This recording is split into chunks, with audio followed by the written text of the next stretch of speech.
Well, I made a decision 7 years ago that I wanted to make Widows. It was a TV show that I had seen when I was 13 years old, written by Linda LaPlante. And it was just, I remember seeing it when I was 13. I remember what it meant to me seeing those four women achieve something which people never thought they could.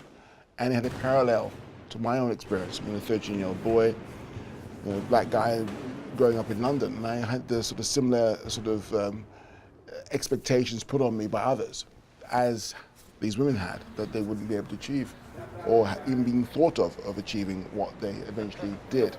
And it had a big sort of impact on me, seeing that on screen and having that sort of relationship with them, and living in some ways a parallel life to these fictional characters on screen. So it had a real deep impact on me then, and I knew that at that point, for a long time, that I wanted to make that into my next feature film after 12 years. As soon as I saw Golden Girl and I saw that clip where the sister of Ben Affleck sort of puts two glasses on the bar table after he says he wants a drink, I thought, okay, that's the person I want to work with. It was just one of those sort of moments where I thought, okay, she is something I really would love to sort of collaborate with on Widows. And it was great. I mean, we met and we got on like House on Fire. And it was one of those processes where we spoke a lot on the phone, in person, toing and throwing, via email and so forth, and just sort of, it was just a wonderful sort of experience. It's like two people riffing on guitars, writing a song. It's one of those things where I imagine it's just one. It's special because if it doesn't work, it doesn't work. But if it works very, very well. And it did with Gillian. She's amazing. Veronica, played by Viola Davis, is just this woman who is very determined to sort of accomplish this heist. And she brings together two of the other women who men perished in the attempted heist. And she is the galvanizing force, she is the leader. She's the one who pushes these women across the line to get this job done.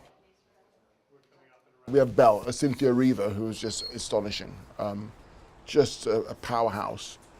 She has presence. One of those kind of actresses or actors who is interesting in just eating cornflakes. You can watch them.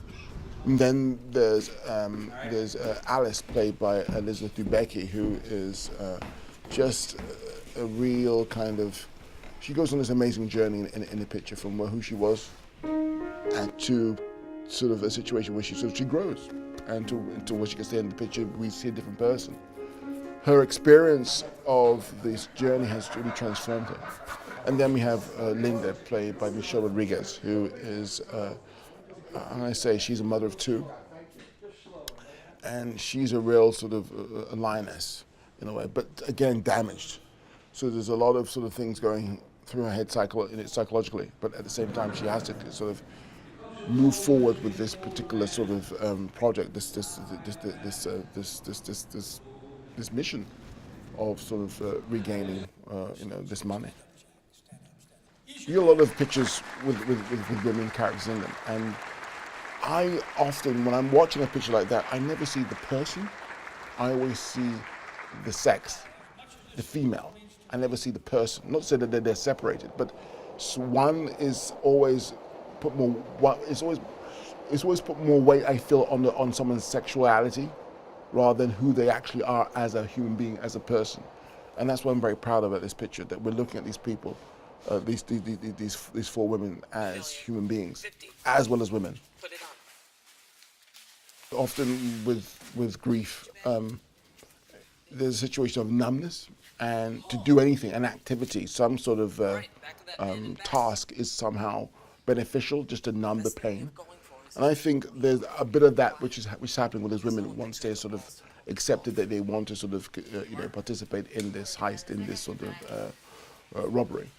And during that sort of venture, obviously things, the leaks show, things come out within their psyche in the process of doing, this task.